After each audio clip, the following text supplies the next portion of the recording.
Hey everybody, it's Laura with Jot and Tittle Typewriters. Today I'm showing off a 1978 Royal Sabre. This is the original color, and I'm sorry I didn't look up the actual name of the color, but it's a beautiful, like a muted green. I love it with the almond or off-white, however you want to call it. Then it's got the matte, silver and the shiny silver over here. The labels or decals all look really nice. So this is, I thought, a good one to show how to use a Royal Sabre. Now, you'll notice it looks very similar to the Safari and the Custom and some of the other, and some of the off brands like Sears use the same body style. But this is a 78 Royal Sabre. Okay. Back here is the plate, and you have like a paper guide. All right, magic margins, we're going to go over that in just a moment, how to use magic margins. On the right side is a paper release. Again, we'll go over that here in a second. You have line selector on the left, which determines how far if it's going to advance 1, 1.5, or 2 lines. And you've got your roller handles here for your roller, and you hear that clicking, that clicks every half of a line. And then you'll have these metal tabs behind the roller handles, and it doesn't matter which side, but if you pull that in, that moves the carriage. Oh, you'll hear that bell. Gosh, that bell sounds good. So the bell is to let you know that you're at the end of your margin and you need to hit your return handle. And there are cases where when you get to the end of your margin, but you're in the middle of a word and you want to keep going, well, we've got a button for that as well. And we'll get into that here in a second. Okay, so I'm going to move the carriage to the left. We're going to open up this top because inside is where you're going to find your ribbon. And so just be careful when opening. I mean, you have to yank pretty hard, but we have seen these typewriters come in where they're bent because people were trying maybe too hard. So I just grab right here and I just pull. All right. And it is kind of scary at first because you're like, am I pulling too hard?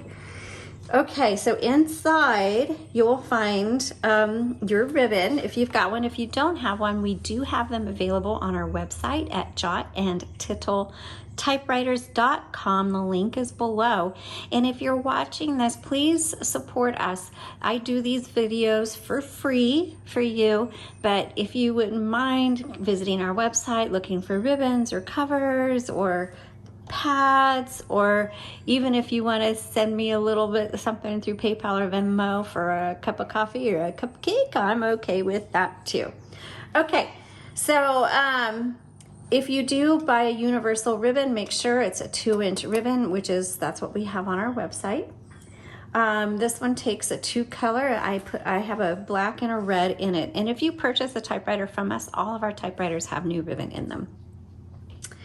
So to change out your ribbon, it's just as simple as pulling it out and dropping it in. You'll see that there are 2 pins that stick up. You probably can't see the smallest one. There's a big one in the middle and there's a little one on the bottom. And so obviously the big one is here and the little pin has to go in one of those little holes.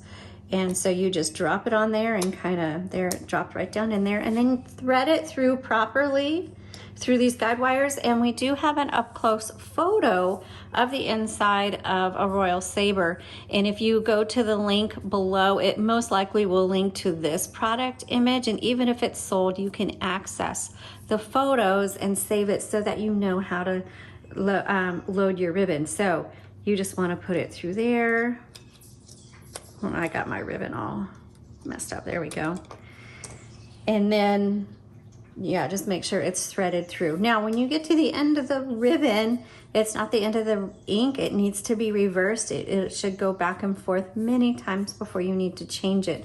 Our ribbons do need to be manually reversed, and you do that right here. It doesn't matter which side. and you just go back and forth to reverse your ribbon. And like I said, that ribbon is gonna last you a long time because there's a lot of ink in that ribbon, and it doesn't like dry out. I mean, eventually will, but it's literally gonna take years, probably decades, for it to dry out. Okay, this is your escapement area, and that's all you need to know about that right now. So when you put the cover back on, you'll see these pins sticking out, and they're on each side, and they just go, and you'll see kind of a little pinchy thing. I don't know what the name is, but you got to line it up on that little pinchy thing and then just snap it down. Okay, there you go. All right, so for magic margins, you basically put your carriage where you want your margin to be. Right now, this one is pretty far in, so let's say you want to go out. To do that, you need to hold this magic margin down, tab down, while releasing the carriage, and then go out to where you want it and then release. And now you have your magic margin. To come in, you don't need to, you just place it where you want it and then just hit. And you'll hear this little zip, and that tells you that it's set. To do the right side, it's kind of the same thing. Let's say you want to go out. Let's press the magic margin, right magic margin tab down, release the carriage, go to where you want, release. Okay, there it is. Now when you're going in, you're gonna hear a ding. Okay, so you just hit it. There's the ding, because basically it's saying, hey, you're at the end of your margin. Okay, also when you first get the Royal Sabre and you take it out of the case, most likely this handle is going to be pushed down, and that's for storage. But if you try to use it, you'll see that it's going to hit the side of your typewriter, and that's why a lot of typewriters have some chipping or scratching right here or along here. It's from this handle, and so you want to make sure that pops up so that you don't scratch. And then also when you open the top, you want to make sure your carriage is to the left again so it doesn't scratch. And sometimes when you're working on it and typing, you can hit it by accident. So maybe you're over here and you hit it by accident and you don't realize it. Excuse me. Before you move that carriage, make sure that that handle is popped up so it doesn't scratch your pretty finish. Okay, let's lift this up. Now we have magic columns, and the column is the same thing as the tab, and it works the exact same way as the margin. So you come out here, and I'm going to move my margin out just a little bit to here. Okay. And let's see where the column, to go tab or column over, you just hit this tab right here, and there's one set right there. You can clear it. And so it cleared that one. I can clear this one. Okay, and it went all the way through. So to set it, let's say you want to come 5 over, I think that was 6, but all right, and you just hit set. So now, when you hit column, there it is. And if you want to clear it, and now it's cleared, okay? LMH, that just determines how hard these type bars, this thing right here, strikes your paper. So if you're pretty heavy-handed, I would keep it on low. If you are L or whatever, if you have a really light hand, you might want to put it on H. So you'll just kind of have to mess around with that to see what you think. Now to load your paper, and you can just use, there is typewriter paper out there, but you can also just use printer paper. The nice thing with manual typewriters, you can use cardstock if you want. There's just a lot of options with using a typewriter, which makes it really nice. So if you want to type up cards to hand out, or like name cards for a dinner party or something like that, you can certainly do that. So you just set it there, you don't have to press it, and then you turn the handle. I like to bring it up to make sure it's even, and mine is perfectly even. Woohoo. But if it wasn't, then that's where this paper release comes in handy, and you just pull that forward, and then you can move the paper around to get it nice and even. And then make sure you re-engage it so that it works properly. Because now if you try to move it, it's not gonna move. It has it in there firmly. Okay. Right here is probably the roller release. Yep. So as I mentioned before, when you, and it's probably to pop it out, but yeah, here we go. Sometimes when you load your paper, if you have like a check mark box or you're loading it, trying to line it up with something that's already on the paper, this little clicking, you know, the roller's not gonna be your best friend. So there's, actually the best way to do it is you'll notice on your typewriter on the left side is a knob, and it's not gonna be on this side, and you're gonna be like, what's with the button or knob on that?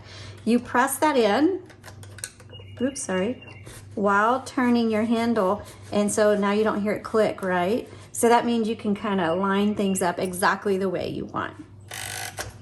Over here is your color selector. It's on black right now. Red is on the top. The white means stencil. You're not gonna use that for anything, and if it's on stencil, it's not gonna type properly. So make sure it is on black or red. Now here's a couple notes, tips for you. If you're typing along and then your typewriter starts either looking really faint or it's not hitting properly, it just feels wrong, or it's locking up on you, there's two things. One, check your ribbon, make sure it doesn't need to be reversed, and two, make sure that the color selector hasn't like fallen in between one of these lines or is down on the white.